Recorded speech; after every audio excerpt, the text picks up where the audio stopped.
Hello everyone. ਸਾਡਾ ਅੱਜ ਦਾ topic ਆ ਬਿਹੇਵੀਅਰਿਜ਼ਮ। ਜਿਹੜਾ ਇਹ ਟੌਪਿਕ ਆ ਇਹ ਬੀਐਡ ਕੋਰਸ ਜਾਂ ਕਹਿ ਲਓ ਕਿ ਦੂਜੇ ਟੀਚਿੰਗ ਕੋਰਸਿਸ ਨੇ ਜਿਹੜੇ ਉਹਨਾਂ ਲਈ ਤਾਂ ਹੈ ਹੀ, ਨਾਲ ਦੀ ਨਾਲ ਇਹ ਕੰਪੀਟੀਟਿਵ ਐਗਜ਼ਾਮਸ ਵਾਸਤੇ ਵੀ ਵਧੀਆ ਟੌਪਿਕ ਆ, ਤੁਹਾਡੀ ਤਿਆਰੀਯੋਗ ਟੌਪਿਕ ਆ, ਇੰਟਰਸਟਿੰਗ ਟੌਪਿਕ ਆ। ਤਾਂ ਅੱਜ ਅਸੀਂ ਇਹੀ ਕਰਨ ਜਾ ਰਹੇ ਹਾਂ। ਸਭ ਤੋਂ ਪਹਿਲਾਂ ਅਸੀਂ ਕਰਾਂਗੇ ਮੀਨਿੰਗ ਬਿਹੇਵੀਅਰਿਜ਼ਮ ਦਾ। ਸਭ ਤੋਂ ਪਹਿਲਾਂ ਅਸੀਂ ਦੇਖਦੇ ਹਾਂ ਕਿ ਬਿਹੇਵੀਅਰਿਜ਼ਮ ਆ ਜਿਹੜਾ ਟਰਮ, ਤਾਂ ਇਹ ਕਿਵੇਂ ਹੋਈ ਆ, ਸਾਈਕੋਲੋਜੀ ਦੇ ਵਿੱਚ ਕਿਵੇਂ ਆਈ ਆ। ਜੇ ਅਸੀਂ ਸਾਈਕੋਲੋਜੀ ਦਾ ਪੁਰਾਣਾ ਕੰਸੈਪਟ ਦੇਖਾਂਗੇ ਤਾਂ ਕੀ ਆ ਉਹ ਸਟੱਡੀ ਆਫ ਸੋਲ, ਕਿਉਂਕਿ ਸੋਲ ਨੂੰ ਕੋਈ ਪਹਿਚਾਣਦਾ ਨਹੀਂ ਜਾਂ ਡਿਫਾਈਨ ਨਹੀਂ ਕਰ ਸਕਦੇ ਅਸੀਂ, ਤਾਂ ਹੌਲੀ ਹੌਲੀ ਜਿਹੜਾ ਇਹ ਕੰਸੈਪਟ ਆ ਸਟੱਡੀ ਆਫ ਸੋਲ ਦੀ ਜਗ੍ਹਾ 'ਤੇ ਆ ਗਿਆ ਸਟੱਡੀ ਆਫ ਮਾਈਂਡ। ਅਤੇ ਮਾਈਂਡ ਵਾਲਾ ਕੰਸੈਪਟ ਆ ਜਿਹੜਾ ਉਹ ਵੀ ਬਹੁਤ ਜ਼ਿਆਦਾ ਡਿਫਾਈਨ ਨਹੀਂ ਕੀਤਾ ਜਾ ਸਕਿਆ। ਤਾਂ ਇਸ ਨੂੰ ਹੌਲੀ ਹੌਲੀ ਜਿਹੜਾ ਕੌਨਸ਼ੀਅਸ ਮਾਈਂਡ ਜਾਂ ਅਨਕੌਨਸ਼ੀਅਸ ਮਾਈਂਡ ਦੀਆਂ ਐਕਟੀਵਿਟੀਜ਼ ਨੂੰ ਦੇਖਦੇ ਹੋਏ ਜਿਹੜੇ ਮਨੋਵਿਗਿਆਨੀ ਸੀ, ਖਾਸ ਤੌਰ 'ਤੇ ਅਸੀਂ ਕਹਿ ਸਕਦੇ ਹਾਂ ਵਿਲੀਅਮ ਮੈਕਡੂਗਲ ਜਿਹੜੇ ਸੀਗੇ, ਉਹਨਾਂ ਨੇ ਇਹ ਕੰਸੈਪਟ ਜਿਹੜਾ ਸਟੱਡੀ ਆਫ ਬਿਹੇਵੀਅਰਿਜ਼ਮ ਕਿਹਾ ਇਸ ਨੂੰ, ਸਾਈਕੋਲੋਜੀ ਨੂੰ, ਕਿ ਇਹ ਬਿਹੇਵੀਅਰ ਦੀ ਸਟੱਡੀ ਕਰਦੀ ਹੈ। ਤਾਂ ਅੱਜ ਅਸੀਂ ਇਹੀ ਟੌਪਿਕ ਕਰਾਂਗੇ, ਬਿਹੇਵੀਅਰਿਜ਼ਮ ਦਾ meaning, studies behaviour of an organism. ਜਿਹੜੀ ਥਿਊਰੀ ਮਨੁੱਖ ਦੇ ਜਾਂ ਉਸ ਦੇ ਵਰਗੇ ਜੀਵ ਜੰਤੂ ਜੋ ਜਿਉਂਦੇ ਨੇ ਉਹਨਾਂ ਦੇ ਬਿਹੇਵੀਅਰ ਦੀ ਸਟੱਡੀ ਕਰਦੀ ਆ, ਉਸ ਨੂੰ ਬਿਹੇਵੀਅਰਿਜ਼ਮ ਬੋਲਿਆ ਜਾਂਦਾ ਹੈ। It is not concerned with structure ਔਰ ਫੰਕਸ਼ਨਸ ਆਫ ਦਾ ਮਾਈਂਡ। ਇਹ ਮਾਈਂਡ ਦੇ ਸਟਰਕਚਰ ਅਤੇ ਫੰਕਸ਼ਨਸ ਬਾਰੇ ਗੱਲ ਨਹੀਂ ਕਰਦੀ, ਬਟ ਵਿਦ ਬਿਹੇਵੀਅਰਿਸਟ ਇਜ਼ ਓਬਜ਼ਰਵਡ। ਪਰ ਉਹ ਬਿਹੇਵੀਅਰ ਦੀ ਗੱਲ ਕਰਦੀ ਹੈ ਜਿਹੜਾ ਦੇਖਿਆ ਜਾ ਸਕੇ। Behaviourism is a learning theory that only focuses on objectively observable behaviors। ਤਾਂ ਇਹ ਸਟੱਡੀ ਆ ਜਿਹੜੀ ਓਬਜ਼ਰਵ ਕੀਤੇ ਜਾਣ ਵਾਲੇ ਬਿਹੇਵੀਅਰ ਦੀ ਆ। ਤਾਂ ਇਸ ਦੇ ਅੱਗੇ ਅਸੀਂ ਡੈਫੀਨੇਸ਼ਨ ਕਰਦੇ ਹਾਂ ਇਸ ਦੀ। ਬਿਹੇਵੀਅਰਿਜ਼ਮ is the theory or doctrine that human or animal psychology can be accurately studied only through the examination or analysis of objectively observable and quantifiable behavioral events, in contrast with subjective mental। ਤਾਂ behaviour ਦੀ study ਆ ਇਹ, ਜਿਹੜੀ ਸਿਰਫ ਇਸ ਤਰ੍ਹਾਂ ਦੀ study ਆ ਜਿਹੜੀ ਸਿਰਫ ਹਿਊਮਨ ਬੀਇੰਗਸ ਦੀ ਜਿਹੜੀ ਬਿਹੇਵੀਅਰ ਜਾਂ ਸਾਈਕੋਲੋਜੀ ਉਹਨਾਂ ਦੀ ਉਹੀ ਸਟੱਡੀ ਨਹੀਂ ਕਰਦੀ, ਸਗੋਂ ਐਨੀਮਲਸ ਦੀ ਜਿਹੜੀ ਬਿਹੇਵੀਅਰ ਦੀ ਸਟੱਡੀ ਵੀ ਕਰਦੀ ਆ, ਐਗਜ਼ਾਮਿਨ ਕਰਦੀ ਆ, ਐਨਾਲਾਈਸਿਸ ਕਰਦੀ ਆ, ਓਬਜ਼ਰਵ ਕਰਦੀ ਆ।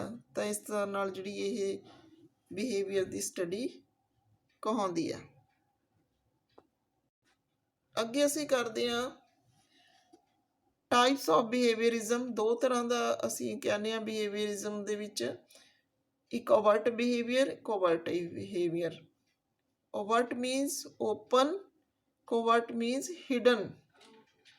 ਤਾਂ ਓਵਰਟ ਬਿਹੇਵੀਅਰ ਦੇ ਵਿੱਚ ਅਸੀਂ ਕਹਾਂਗੇ ਉਹ ਸਾਰੀਆਂ ਚੀਜ਼ਾਂ ਜਿਹੜੀਆਂ ਵਿਜ਼ੀਬਲ ਹੁੰਦੀਆਂ ਨੇ, ਓਬਜ਼ਰਵ ਕੀਤੀਆਂ ਜਾ ਸਕਦੀਆਂ ਨੇ ਮਨੁੱਖ ਦੇ ਵਿਵਹਾਰ ਦੀਆਂ, ਉਹ ਸਾਰੀਆਂ ਕੀ ਨੇ, ਇਸ ਟਾਈਪ ਦੇ ਵਿੱਚ ਆਉਂਦੀਆਂ ਨੇ। ਜਿਵੇਂ ਚੱਲਣਾ, ਡਾਂਸ ਕਰਨਾ ਆਦਿ, ਇਹ ਚੀਜ਼ਾਂ ਨੇ ਜਿਹੜੀਆਂ ਸਾਨੂੰ ਦਿਖਾਈ ਦਿੰਦੀਆਂ ਨੇ ਜਦੋਂ ਮਨੁੱਖ ਵਿਵਹਾਰ ਕਰਦਾ ਹੈ, ਸਾਨੂੰ ਦਿਖਾਈ ਦਿੰਦਾ। ਤਾਂ ਇਹ ਕੀ ਆ, ਓਵਰਟ ਬਿਹੇਵੀਅਰ। ਫਿਰ ਹੈ ਕੋਵਰਟ। ਇਹਦੇ ਵਿੱਚ internal process which is not observed by others. ਉਹ ਗੱਲਾਂ ਜਿਹੜੀਆਂ ਦੂਜਿਆਂ ਦੁਆਰਾ ਓਬਜ਼ਰਵ ਨਹੀਂ ਕੀਤੀਆਂ ਜਾਂਦੀਆਂ, ਉਹ ਇਸ ਬਿਹੇਵੀਅਰ ਦੀ ਟਰਮ ਦੇ ਅੰਡਰ ਆਉਂਦੀਆਂ ਨੇ। ਜਿਵੇਂ ਹੋ ਗਿਆ ਥਿੰਕਿੰਗ, ਪਲੈਨਿੰਗ ਆਦਿ। ਅੱਗੇ ਸਾਡੇ ਕੋਲ ਨੇ ਕਰੈਕਟਰਿਸਟਿਕਸ ਆਫ ਬਿਹੇਵੀਅਰਿਜ਼ਮ। ਤਾਂ 4 ਕਰੈਕਟਰਿਸਟਿਕਸ ਨੇ, ਇਸ ਦੀਆਂ ਵਿਸ਼ੇਸ਼ਤਾਵਾਂ ਨੇ। ਪਹਿਲੀ ਹੈਗੀ conditioned responses are building blocks of behaviour. ਜਿਹੜੇ ਕੰਡੀਸ਼ਨਸ ਦਿੱਤੀਆਂ ਜਾਂਦੀਆਂ ਨੇ ਜਾਂ ਸਾਡੀਆਂ ਇਨਵਾਇਰਮੈਂਟਲ ਕੰਡੀਸ਼ਨਸ ਹੁੰਦੀਆਂ ਨੇ, ਉਹ ਬਿਹੇਵੀਅਰ ਨੂੰ ਬਣਾਉਂਦੀਆਂ ਨੇ। ਤਾਂ ਵਿਅਕਤੀ ਹੈ ਜਿਹੜਾ ਰਿਸਪੌਂਸ ਕਰਦਾ ਹੈ ਆਪਣੀਆਂ ਕੰਡੀਸ਼ਨਸ ਦੇ ਅਕੋਰਡਿੰਗ। ਜਦੋਂ ਵੀ ਉਹਨੂੰ ਸਟਿਮੂਲਾਈ ਦਿੱਤੀ ਜਾਂਦੀ ਹੈ, ਸਟਿਮੂਲਸ ਦਿੱਤੀ ਜਾਂਦੀ ਹੈ, ਤਾਂ ਉਹ ਰਿਸਪੌਂਸ ਕਰਦਾ ਹੈ ਆਪਣੇ ਬਿਹੇਵੀਅਰ ਦੇ ਅਕੋਰਡਿੰਗ। ਨੈਕਸਟ ਹੈ ਇਕੁਅਲੀ ਫੋਕਸਿਸ ਔਨ ਐਨੀਮਲਸ ਬਿਹੇਵੀਅਰ। ਤਾਂ ਇਹਦੀ ਵਿਸ਼ੇਸ਼ਤਾ ਇਹ ਆ ਕਿ ਐਨੀਮਲਸ ਦੇ ਬਿਹੇਵੀਅਰ 'ਤੇ ਵੀ ਇਕੁਅਲੀ ਜਿਹੜੀ ਆ ਇਹ ਫੋਕਸ ਕਰਦੀ ਹੈ ਸਟੱਡੀ। ਅੱਗੇ ਹੈਗਾ ਸਾਡੇ ਕੋਲ emphasis on learned behaviour rather than unlearned behaviour. ਤਾਂ ਸਿੱਖੇ ਹੋਏ ਜਿਹੜੇ ਵਰਤਾਓ ਦੇ ਉੱਤੇ ਜ਼ਿਆਦਾ ਧਿਆਨ ਦਿੰਦੀ ਆ, ਅਣਸਿੱਖੇ ਵਰਤਾਓ 'ਤੇ ਘੱਟ ਧਿਆਨ ਦਿੰਦੀ ਆ। ਤਾਂ 2 ਤਰ੍ਹਾਂ ਦਾ ਬਿਹੇਵੀਅਰ ਲਰਨ ਅਤੇ ਅਨਲਰਨਡ ਦੱਸਿਆ ਹੋਇਆ ਇਹਨਾਂ ਨੇ। ਤਾਂ ਇਸ ਤਰ੍ਹਾਂ ਨਾਲ ਇਹ ਸਟੱਡੀ ਹੈ ਜਿਹੜੀ ਉਹ ਲਰਨਡ ਬਿਹੇਵੀਅਰ ਦੇ ਉੱਤੇ ਜ਼ੋਰ ਦਿੰਦੀ ਹੈ। ਫਿਰ ਹੈ ਬਿਹੇਵੀਅਰ ਇਜ਼ ਨਾਟ ਇਨੇਟ। ਜਿਹੜਾ ਬਿਹੇਵੀਅਰ ਆ ਜਾਂ ਵਰਤਾਓ ਆ ਉਹ ਅੰਦਰੂਨੀ ਨਹੀਂ ਹੈ, ਮੀਨਸ ਉਹ ਸਿੱਖਿਆ ਜਾਂਦਾ ਏ। ਖਾਸ ਤੌਰ ਦੀਆਂ ਕੰਡੀਸ਼ਨਸ ਦੇ ਵਿੱਚ, ਇਨਵਾਇਰਮੈਂਟਲ ਕੰਡੀਸ਼ਨਸ ਦੇ ਵਿੱਚ ਬਿਹੇਵੀਅਰ ਆ ਜਿਹੜਾ ਉਹ ਸਿੱਖਿਆ ਜਾਂਦਾ ਏ। ਤਾਂ ਇਹਦੀ ਇੱਕ ਵਿਸ਼ੇਸ਼ਤਾ ਏ। ਇਸ ਤਰ੍ਹਾਂ ਨਾਲ ਇਹਦੀਆਂ 4 ਹੀ ਵਿਸ਼ੇਸ਼ਤਾਵਾਂ ਨੇ। ਅੱਗੇ ਸਾਡੇ ਕੋਲ ਹੈਗੀਆਂ ਨੇ ਬੇਸਿਕ ਅਜ਼ੰਪਸ਼ਨਸ ਆਫ ਬਿਹੇਵੀਅਰਿਜ਼ਮ। ਇਹਦੀਆਂ ਮੁੱਖ ਮਨੌਤਾਂ ਜਾਂ ਮਾਨਤਾਵਾਂ ਕਿਹੜੀਆਂ ਨੇ? Number 1, man is reactive responsive organism. ਜਿਹੜਾ ਮਨੁੱਖ ਆ ਉਹ ਤੁਰੰਤ ਰਿਐਕਸ਼ਨ ਕਰਨ ਵਾਲਾ ਅਤੇ ਜਿਹੜਾ ਇਹ ਵਰਤਾਓ ਦਾ ਜਵਾਬ ਦੇਣ ਵਾਲਾ ਪ੍ਰਾਣੀ ਆ। ਤਾਂ ਇੱਕ ਇਹਦੀ ਇਹ ਅਜ਼ੰਪਸ਼ਨ ਆ ਕਿ ਮਨੁੱਖ ਆ ਜਿਹੜਾ ਉਹ ਰਿਐਕਟਿਵ ਆਰਗੇਨਿਜ਼ਮ ਆ, ਰਿਸਪੌਂਸਿਵ ਆਰਗੇਨਿਜ਼ਮ ਆ। ਫਿਰ ਇਹ ਮੈਨ ਇਜ਼ ਮੈਕਨਿਸਟਿਕ। ਜਿਹੜਾ ਮਨੁੱਖ ਆ ਉਹ ਇੱਕ ਮਸ਼ੀਨੀ ਯੰਤਰ ਕਹਿ ਲਓ ਤੁਸੀਂ, ਜਿਹਦੇ ਵਿੱਚ ਅਸੀਂ ਇਨਪੁੱਟ ਪਾਵਾਂਗੇ, ਜਿਹੜਾ ਮਤਲਬ ਅਸੀਂ ਕਹਾਂਗੇ ਉਤੇਜਨਾ ਜਾਂ ਅਸੀਂ ਪ੍ਰੇਰਨਾ ਦੇਵਾਂਗੇ, ਤਾਂ ਬਿਹੇਵੀਅਰ ਦੇ ਰੂਪ ਵਿੱਚ ਜੋ ਵੀ ਜਿਸ ਤਰ੍ਹਾਂ ਦਾ ਵੀ ਰਿਸਪੌਂਸ ਆਏਗਾ ਉਹਨੂੰ ਆਊਟਪੁੱਟ ਬੋਲਾਂਗੇ। ਤਾਂ ਅਸੀਂ ਕੁਛ ਪਾਉਂਦੇ ਹਾਂ ਬਾਹਰੋਂ ਤਾਂ ਅੰਦਰੋਂ ਕੁਛ ਨਿਕਲਦਾ ਏ, ਇਟ ਮੀਨਸ। ਨੈਕਸਟ ਹੈ ਮੈਨ ਇਜ਼ ਡਿਟਰਮਿਨਿਸਟਿਕ।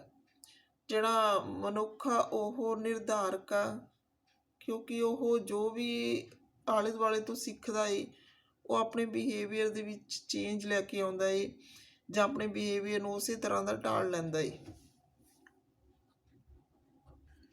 ਨੈਕਸਟ ਪੁਆਇੰਟ ਹੈ objectivity is the key of studying and interpreting individuals behaviour. ਜਿਹੜੀ ਵਸਤੂਨਿਸ਼ਠਤਾ ਏ ਜਾਂ ਆਬਜੈਕਟਿਵਿਟੀ ਆ ਉਹ ਕੀ ਪੁਆਇੰਟ ਆ ਇੰਡੀਵਿਜੂਅਲ ਦੇ ਬਿਹੇਵੀਅਰ ਨੂੰ ਸਟੱਡੀ ਕਰਨ ਦਾ ਅਤੇ ਉਸ ਦੇ ਵਿੱਚ ਜੋ ਵੀ ਅਸੀਂ ਕਮੀਆਂ ਦੇਖੀਏ ਉਸ ਨੂੰ ਭਰਨ ਦਾ। ਤਾਂ ਇਸ ਤਰ੍ਹਾਂ ਨਾਲ ਜੇ ਅਸੀਂ ਕਿਸੇ ਖਾਸ ਇੰਡੀਵਿਜੂਅਲ ਵੱਲ ਧਿਆਨ ਦੇਵਾਂਗੇ, ਖਾਸ ਇੰਡੀਵਿਜੂਅਲ ਦੇ ਬਿਹੇਵੀਅਰ ਨੂੰ ਓਬਜ਼ਰਵ ਕਰਾਂਗੇ, ਸਟੱਡੀ ਕਰਾਂਗੇ, ਤਾਂ ਉਹਦੇ ਵਿੱਚ ਅਸੀਂ ਕੁਛ ਨਾ ਕੁਛ ਪਾ ਕੇ ਉਸ ਨੂੰ ਮੋਡੀਫਾਈ ਕਰਾਂਗੇ। ਫਿਰ ਹੈ environment has the strong effect. ਤਾਂ ਇਨਵਾਇਰਮੈਂਟ ਹੈ ਜਿਹੜਾ ਬਹੁਤ ਜ਼ਿਆਦਾ ਪ੍ਰਭਾਵਸ਼ਾਲੀ ਹੁੰਦਾ ਏ, ਪ੍ਰਭਾਵ ਪਾਉਂਦਾ ਏ ਇਨਵਾਇਰਮੈਂਟ ਬਿਹੇਵੀਅਰ ਦੇ ਉੱਤੇ। ਨੈਕਸਟ ਹੈ ਸਾਇੰਟੀਫਿਕ ਸਟੱਡੀ ਆਫ ਬਿਹੇਵੀਅਰ। ਤਾਂ ਬਿਹੇਵੀਅਰਿਜ਼ਮ ਕੀ ਆ? ਇੱਕ ਸਾਇੰਟੀਫਿਕ ਸਟੱਡੀ ਆ ਬਿਹੇਵੀਅਰ ਦੀ, ਜਿਹਦੇ ਵਿੱਚ ਲੌਜੀਕਲੀ ਸੋਚਿਆ ਜਾਂਦਾ ਏ, ਸਟੱਡੀ ਕੀਤਾ ਜਾਂਦਾ ਏ ਮਨੁੱਖ ਦੇ ਵਿਵਹਾਰ ਨੂੰ। ਮਨੁੱਖ ਜਾਂ ਸਾਰੇ ਜੀਵ ਜੰਤੂਆਂ ਜਿਹੜੇ ਕਿ ਲਿਵਿੰਗ ਨੇ ਉਹਨਾਂ ਦੇ ਵਿਵਹਾਰ ਨੂੰ ਵਾਚਿਆ ਜਾਂਦਾ ਏ। ਫਿਰ ਅੱਗੇ ਹੈ principles of learning determines the types of individuals behaviour. Learning ਦੇ ਪ੍ਰਿੰਸੀਪਲਸ ਨੇ ਜਿਹੜੇ ਉਹ ਨਿਰਧਾਰਿਤ ਕਰਦੇ ਨੇ ਕਿ ਇੰਡੀਵਿਜੂਅਲ ਦਾ ਬਿਹੇਵੀਅਰ ਹੈ ਜਿਹੜਾ ਉਹ ਕਿਸ ਤਰ੍ਹਾਂ ਦਾ ਹੋਏਗਾ, ਓਵਰਟ ਜਾਂ ਕੋਵਰਟ, ਕਿਸ ਤਰ੍ਹਾਂ ਦਾ ਹੋਏਗਾ। ਤਾਂ ਐਕਸਪੀਰੀਅੰਸ ਨੇ ਲਰਨਿੰਗ ਦੇ ਜਿਹੜੇ ਕਿ ਮਨੁੱਖ ਨੂੰ ਉਸ ਦੇ ਬਿਹੇਵੀਅਰ ਨੂੰ ਨਿਰਧਾਰਿਤ ਕਰਨ ਦੇ ਵਿੱਚ ਸਾਥ ਦਿੰਦੇ ਨੇ। ਫਿਰ ਹੈ once learned behaviour is not completely ਐਸਟਿੰਗੁਇਸ਼ਡ।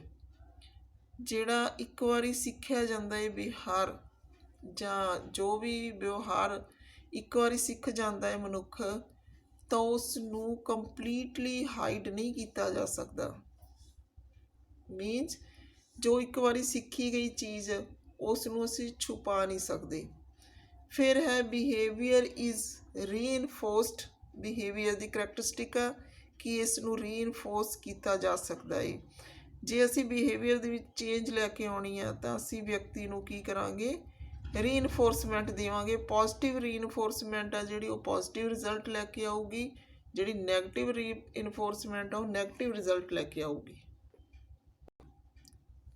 ਅੱਜ ਦੀ ਵੀਡੀਓ ਦੇ ਵਿੱਚ ਅਸੀਂ ਬਿਹੇਵੀਅਰਿਜ਼ਮ ਦਾ ਮੀਨਿੰਗ ਕੀਤਾ ਏ, ਡੈਫੀਨੇਸ਼ਨ ਕੀਤੀ ਆ, ਇਸ ਦੀਆਂ ਟਾਈਪਸ ਕੀਤੀਆਂ ਨੇ, ਇਸ ਦੀਆਂ ਵਿਸ਼ੇਸ਼ਤਾਵਾਂ ਕੀਤੀਆਂ ਨੇ ਜਾਂ ਇਸ ਦੀਆਂ ਮੁੱਖ ਮਾਨਤਾਵਾਂ ਕੀਤੀਆਂ ਨੇ। ਤਾਂ ਅੱਜ ਦੀ ਵੀਡੀਓ ਦੇ ਵਿੱਚ ਇੰਨਾ ਹੀ, ਕਿਉਂਕਿ ਜ਼ਿਆਦਾ ਜਿਹੜੀ ਕਰੇ ਤੋਂ ਵੀਡੀਓ ਲੰਬੀ ਹੋ ਜਾਂਦੀ ਆ, ਤਾਂ ਤੁਸੀਂ ਇਹਨਾਂ ਟਰਮਸ ਨੂੰ ਧਿਆਨ ਨਾਲ ਸਮਝੋ ਅਤੇ ਅੱਗੇ ਐਕਸਪਲੇਨ ਕਰਨ ਦੀ ਕੋਸ਼ਿਸ਼ ਕਰੋ। ਮਿਲਦੇ ਹਾਂ ਫਿਰ ਅਗਲੀ ਵੀਡੀਓ ਦੇ ਵਿੱਚ। ਬਿਹੇਵੀਅਰਿਜ਼ਮ ਦੀਆਂ 2-3 ਵੀਡੀਓਜ਼ ਨੇ ਜਿਨ੍ਹਾਂ ਦੇ ਵਿੱਚ ਤੁਹਾਡੇ ਕਨਸੈਪਟ ਨੇ ਜਿਹੜੇ ਕਲੀਅਰ ਕਰਨ ਦੀ ਕੋਸ਼ਿਸ਼ ਕੀਤੀ ਗਈ ਆ।